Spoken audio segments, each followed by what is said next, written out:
দর্শক, আজ আপনাদেরকে দেখাতে চলেছি দি lake view restaurant, rail station Daulatpur খুলনাতে অবস্থান করছে এমন একটি সুন্দর জায়গা, যে জায়গাটা আপনারা অনেকেই চেনেন না বা অনেকেই আসছেন কিন্তু মনে নাই। তো আজকে তাদের জন্য এই ভিডিওটি। আমি আসছিলাম এইখানেই আপনার কফি খাইতে একটি দোকানে, কিন্তু পাশেই দেখি যে সুন্দর একটি লাইটিং জ্বলছে। তো আমি যে দেখি যে কী অবস্থা, কিন্তু এসে দেখি আমার ইনশাল্লাহ ভালো লাগছে, আপনাদেরকে ভালো লাগবে। এসে দেখি এখানে সুন্দর প্রচুর পরিমাণের কিন্তু লাইট, মানে লাইটিং দিয়ে কিন্তু পুরো ঘরটি কিন্তু সাজিয়েছে। আসলে কিন্তু এটি কিন্তু কোনো কাঠের ঘর না, এটি কিন্তু আসলে বেত দিয়েই কিন্তু পুরো ঘরটি সাজানো। দেখতে পাচ্ছেন সুন্দরভাবে কিন্তু রেস্টুরেন্টটা সাজানো হয়েছে, পুরো লাইটিং দিয়ে কিন্তু পরিপূর্ণতাভাবে সাজানো হয়েছে। আশা করি আপনাদের ভালো লাগবে, আমারও ভালো লাগছে। এখানে পরিবেশ করতে কিন্তু টাকা লাগবে না, শুধু জাস্ট আপনি যে খাবারটি খাবেন সেটির বিল পেমেন্ট করলে এখানে হবে।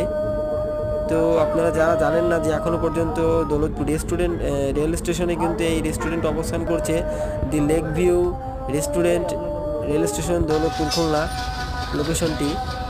এখানে দেখতে পাচ্ছেন রেস্টুরেন্টের কিন্তু মেনু কার্ড দেওয়া রয়েছে।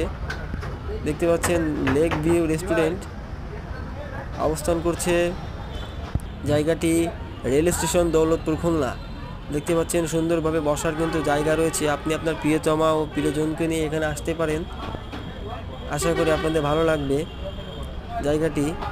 দেখতে পাচ্ছেন কত ফুল দিয়ে কিন্তু এখানে সাজানো হয়েছে। দেখতে পাচ্ছেন আপনি এখানে এই প্লেসে দাঁড়িয়ে কিন্তু ছবি ওঠাতে পারবেন, নির্দ্বিধায় এখানে আসতে পারবেন।